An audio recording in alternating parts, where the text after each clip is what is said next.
Bonjour, comment ça va? On est encore là aujourd'hui. C'est Bobli pour vous servir. Avant de continuer cette vidéo, j'aimerais vous demander de liker, de partager et de surtout vous abonner à mes pages Bobli Show et Bobli. Nous allons parler d'un fait de société. Il y a eu au Kremlin, c'est-à-dire que la région qui appartenait il n'y a pas longtemps à l'Ukraine, qui désormais a été conquise par la Russie. Il y a eu des élections là-bas organisées par la Russie. Des élections qui demanderaient aux anciens Ukrainiens de voter et de choisir s'ils veulent appartenir à la Russie ou s'ils veulent rester Ukrainiens. Et ce vote a eu lieu. À ce vote, il y a eu des organisations des droits de l'homme qui ont été invitées par la Russie pour assister librement à cette élection. Tout le monde a été convié, ceux qui voulaient partir sont partis, ceux qui voulaient pas partir sont pas partis. J'aimerais que ensemble que nous analysions, que nous regardions, que nous regardions avec nos yeux et avec notre cœur, notre âme, notre intelligence pour comprendre ce qui se passe. Parce que nous avons vu qu'il y a des donneurs de leçons un peu partout. L'Occident qui veut donner des leçons au monde entier, disant qu'ils sont trop parfaits. Et pourtant, nous savons très bien ce qui se passe chez eux. Mais je ne vais pas trop tergiverser. Nous allons tout de suite suivre cette petite vidéo et après, je vais faire mon décryptage. On y va.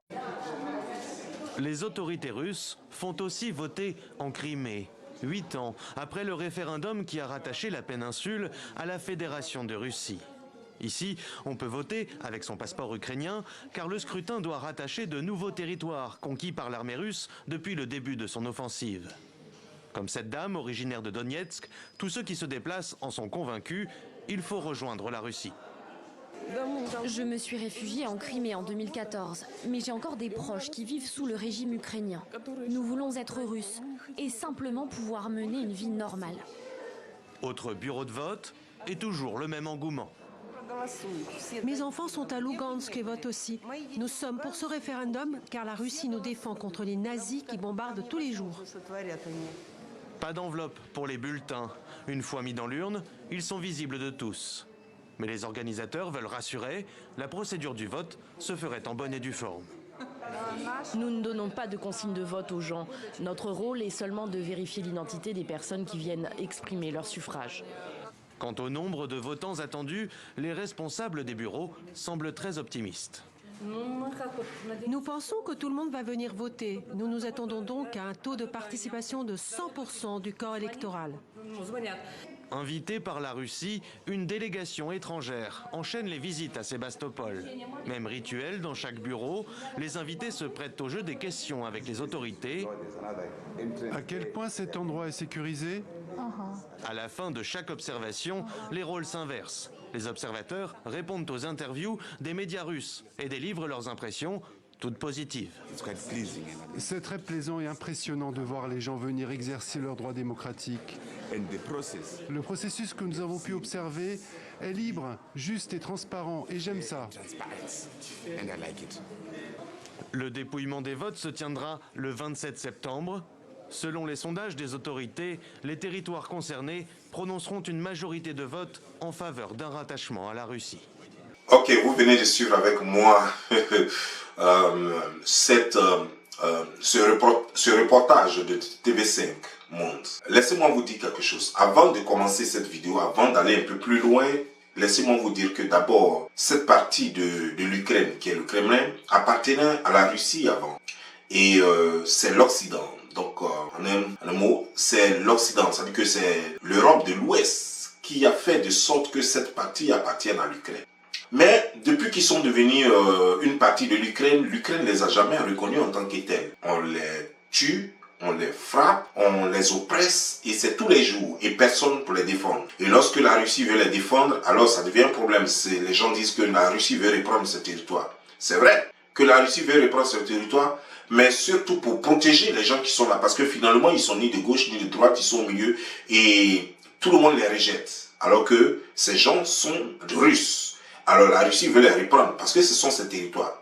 Et cette guerre depuis un certain temps entre l'Ukraine et la Russie a fait de sorte que la Russie finalement décide de reprendre ces territoires. Et pour ne pas dire qu'ils ont repris leur territoire de force, alors ils ont organisé ce que j'appellerais un référendum pour permettre à ceux qui vivent sur ces territoires de décider d'où, à quel régime ils veulent appartenir ou à quel pays ils veulent appartenir. Et vous avez écouté les sondages. Apparemment, tous vont voter du fait qu'ils veulent appartenir à la Russie. Et c'est évident d'ailleurs. Parce que vous ne pouvez pas dire appartenir à un pays qui est l'Ukraine, où ils ont créé des groupes de bandits, des gens vraiment lourdement armés, et qui vous tuent, qui font tout ce qu'ils veulent, et personne ne dit mot. Et l'Occident ne parle pas. Quand je parle de l'Occident, je parle de ce groupe de OTAN, ces voyous qui sont là, qui sèment la terreur dans le monde entier. Et ils ne parlent pas, et ils ne disent rien. Mais laissez-moi vous dire une chose. Eux qui sont donnés de leçons, parce qu'ils ont fait des déclarations dans lesquelles ils disent qu'ils ne vont jamais reconnaître ces élections que la Russie est en train d'organiser. Et donc, mais la Russie s'en fout de vous. Et c'est ce que vous n'avez pas compris depuis un certain temps. Au fait, tout ce que vous avez voulu empêcher la Russie de faire, ils l'ont fait. Vous avez fait quoi? Rien. Et donc vous n'avez que la gueule. Vous allez toujours continuer de dire on ne fera pas ceci, on ne va pas reconnaître cela, on ne fera pas. Mais la Russie avance. Parce que la Russie vit sans vous, mais vous ne pouvez pas vivre sans la Russie. D'ailleurs, c'est pourquoi vous continuez de parler de la Russie. La Russie s'en fout éperdument de vous. Et jusqu'à présent, il est prouvé que partout la Russie décide d'agir, vous êtes impuissant. Et donc, laissez tomber, vous avez perdu, laissez tomber. Mais j'aimerais, c'est pas ce qui m'intéresse, votre guerre avec la Russie, votre bras de fer avec la Russie, c'est pas ce qui m'intéresse. Ce qui m'intéresse aujourd'hui, là, c'est quoi? Vous dites que la Russie veut prendre des territoires par force. Mais est-ce que vous n'avez pas d'autres territoires? Par exemple, la Côte d'Ivoire qui appartient à la France qui impose le président qui veut à la Côte d'Ivoire, la France qui fait tout en Côte d'Ivoire, la France qui peut se permettre de venir bombarder la présidence, la présidence ivoirienne, la France qui pratiquement s'immisce dans les affaires d'État de la Côte d'Ivoire, sans qu'on ne lui demande son avis. La France qui amène même une armée et qui se permet de diviser un pays en deux. Mais personne n'a parlé. Et vous voulez parler de la Russie. Est-ce que vous êtes bien placé pour faire des leçons à la Russie? Non. Vous avez conquis plein de pays. Mais attendez, c'est des pays qui vous appartiennent, où vous avez mis des gouverneurs, où vous avez mis tout. Mais pratiquement ces pays sont pauvres et ça ne vous regarde pas. La Russie au moins veut intégrer leurs ressortissants dans leur système pour que tout le monde en bénéficie. Mais vous prenez les taxes de ces pays-là et pourtant tout ce que vous faites c'est de prendre les taxes de ces pays, c'est de prendre leur argent, leur richesse. C'est vous qui vendez tout l'or, même le Gabon, c'est vous qui contrôlez le Gabon, le Cameroun pareil, tous les pays francophones c'est pareil. Et c'est vous qui voulez donner des leçons à la Russie. À partir de quoi? Moi je veux juste comprendre. Bon, qu'est-ce que vous reprochez à la Russie? Elle organise une élection. La Russie au moins a le courage d'organiser un référendum pour savoir si Donbass veut faire partie, si le Kremlin veut faire partie de la Russie ou pas. Mais vous ne demandez même pas notre avis pour savoir si nous devons continuer les relations bilatérales avec la France, oui ou non. Vous n'organisez rien pour savoir si nous sommes contents de collaborer avec vous. Pour savoir si nous devons toujours fuser avec vous. Non, vous ne nous demandez pas notre avis. Vous faites ce que vous voulez. Vous prenez le porc, vous en faites ce que vous voulez. Vous prenez le cacao, vous en faites ce que vous voulez. La Côte d'Ivoire vous appartient, le Gabon vous appartient, le Burkina Faso vous appartient. Vous changez les présidents comme vous voulez, vous les tuez quand vous les voulez.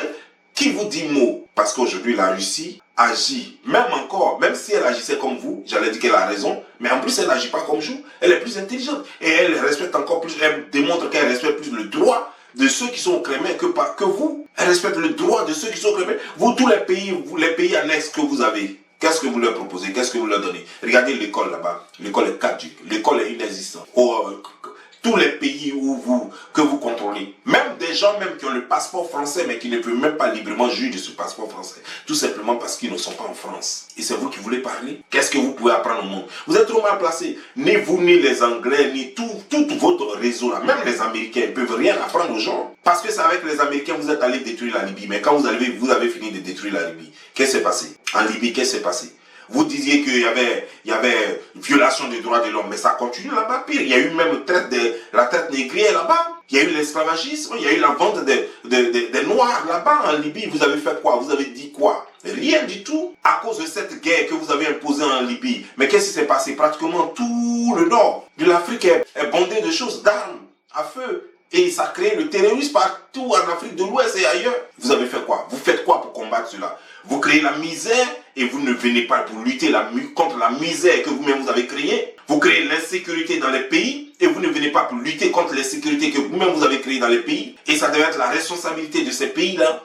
Alors que ces pays vous payent déjà, vous exigez, vous passez des contrats avec ces pays-là qui vous payent pour leur sécurité, mais que vous n'exercez pas. Vous ne sécurisez rien. Tout ce qui vous intéresse quand vous envoyez un bataillon dans un pays, c'est pour viser les choses, les mines d'or et de diamants et autres. C'est pour viser les infrastructures minières. Et c'est tout ce qui vous intéresse. Là où il y a le diamant, là où il y a l'or, là où il y a le manganèse, là où il y a le sorgho, là où il y a choses, le pétrole. Voilà ces choses qui vous intéressent. Vous ne venez pas, vous, pour les contrats que vous avez signés, les contrats de sécurité, j'en passe. Vous avez toujours quelque chose à dire, parce que vous mettez toujours quelque chose dans les contrats qui vous sauve de quelque chose, parce que vous ne faites rien.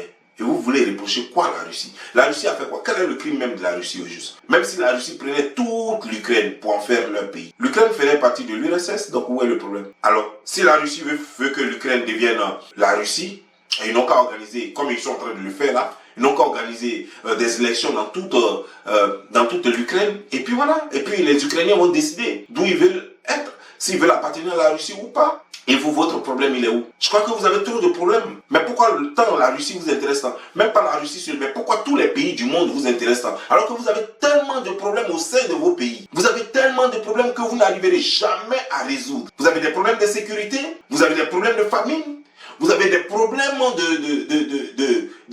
d'usine, d'industrialisation, mais c'est vous qui êtes toujours en train de vous occuper des problèmes des autres. Non, il se passe de l'autre. Vous voulez toujours imposer votre dictat, comme si chez vous était parfait.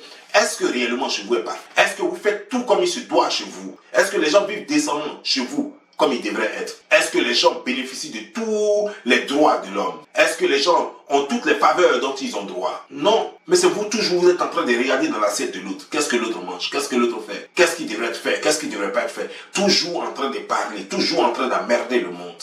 Maintenant, comme vous dites que vous n'allez pas reconnaître le pouvoir, vous n'allez pas reconnaître le Kremlin qui est en train de voter pour devenir la Russie. Si vous ne reconnaissez pas, dites-moi, moi je suis juste curieux. Qu'est-ce que vous allez faire? Vous allez aller bombarder la Russie? Mais en même temps, faites-le, allez-y le faire. Vous n'avez pas besoin de demander autorisation. Pour aller bombarder la Libye, vous avez demandé autorisation. Pour aller bombarder la Côte d'Ivoire, vous avez demandé autorisation. Pour aller bombarder les autres pays tels que Irak et autres, est-ce que vous avez demandé la permission à quelqu'un? Allez-y, bombardez la Russie, on va voir. Parce que bizarrement, vous pensez avoir affaire à un pays faible, quoi. Vous pensez, vous avez initié ici une campagne de dénigrement contre la Russie, ça donnait quoi? Rien, ça s'est retourné contre vous-même d'ailleurs. Vous croyez tellement fort que vous avez voulu punir la Russie et vous avez pris des sanctions. Ces sanctions-là sont retournées contre vous. Ce sont ce genre de peuples-là qu'on peut appeler les peuples de Dieu. C'est pas les peuples de Dieu. C'est pas les peuples qui s'inventent peuple de Dieu. Parce qu'un peuple pour qui on tente tout et qu'on n'arrive jamais à mettre à genoux, ça c'est un peuple de Dieu. Un peuple qui était dans la cendre en 1990 et qui relève la tête en 2022, ça c'est un peuple de Dieu. Ce n'est pas comme les Africains qui se disent qu'eux ils sont peuple de Dieu, mais ils sont dans la misère et ils sont dans l'esclavagisme depuis des siècles et ils n'en sortent pas, ni se prennent pour le peuple de Dieu. C'est nous le peuple élu de Dieu. Ça, les Russes, ça c'est le peuple de Dieu. Parce qu'ils viennent de très loin.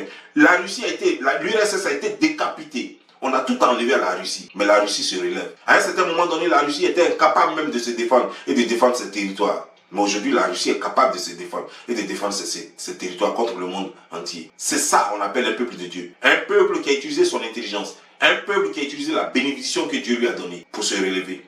Ce n'est pas les gens qui parlent. Ce n'est pas les gens qui disent n'importe quoi. Et qu'est-ce qu'on voit ici? On voit des gens, un Occident, qui est juste frustré, qui voudrait voir, parce que connaissant l'intelligence et la force de la Russie, qui voudrait voir la Russie à terre. Je reconnais qu'il y a des violations graves des droits de l'homme, puisque moi j'étais là-bas. Je reconnais qu'il y a beaucoup de choses là-bas, mais je fais juste une comparaison avec l'Occident qui se dit trop pays de droits de l'homme, alors que le droit est violé tous les jours sur votre sol. Le droit des personnes, des individus, le droit des biens, tout est violé à longueur de journée. Les policiers qui tuent les gens, tout est violé à longueur de journée. Et vous faites comme si vous étiez trop parfait. Ne parlons même pas de la France, où pratiquement la loi n'existe pas. Un pays sans loi, où on peut faire tout. Des gens tuent en désordre. Ça se pique dans les rues, ça se bagarre dans les rues. Les gens n'ont même pas d'abri, les gens n'ont même pas de toit. Ils sont là et ils s'appellent pays des droits de l'homme. Ce sont ces pays-là qui veulent donner des leçons. Allez-y en Russie. Allez-y en Russie et voyez. Voyez en Russie, si vous allez voir des clochards dans les rues en Russie. Si vous voyez des clochards, vous allez en voir un. Pas comme en France où tu en vois pratiquement à chaque corner. Non. Allez-y en Russie et vous allez voir comment la vie est là-bas. Allez-y en Russie et allez-y voir le métro qui entoure carrément tout Moscou. Allez-y là-bas. Allez-y voir en Russie si vous allez voir que s'il y a des problèmes de transport, souvent même tu montes souvent dans les bus et dans les tramways, il n'y a pratiquement personne assis dedans. C'est ça la Russie. Les gens travaillent dur et pourtant, ils étaient censés être pauvres. Puisque le froid, pratiquement le froid a fait 2 saisons là-bas, sur les 4 saisons. Mais la Russie tient. Et vous qui avez tout, vous qui avez le soleil, vous qui avez tout, vous qui avez tous les temps, qu'est-ce qui se passe chez vous? Mais vous-même, la Russie n'a pas colonisé un pays, mais vous qui avez reçu toute l'aide du monde et des Africains, qu'est-ce que vous êtes devenus? Malgré par exemple la France qui continue de prendre l'argent des Africains, 500 milliards par pays chaque année, pour héberger simplement le franc CFA qui garde soigneusement dans leur banque centrale. Mais malgré ça, vous êtes où? Vous ne voyez pas que vous êtes un peuple maudit et que toute décision que vous prendrez contre les peuples bien, c'est-à-dire que les peuples qui se lèvent d'eux-mêmes, comme Dieu l'a prédit, de manger à la sueur de son front, tous ces peuples qui mangent à la sueur de leur front, vous ne pourrez pas grand-chose contre eux. Et vous allez toujours périr. Regardez vos pays. Regardez les plaisantins qui prennent la tête de vos pays. Regardez comment tout va mal dans vos pays. Voilà ce que vous allez vivre. Donc si vous ne prêtez attention, si vous n'arrêtez pas de mettre vos bouches dans les affaires des autres, si vous n'arrêtez pas de mettre vos bouches dans les affaires des peuples bénis, Dieu va vous brûler. Et ça, c'est ce que je tenais à vous dire. Sur ce, portez-vous bien et que Dieu vous bénisse. Ciao.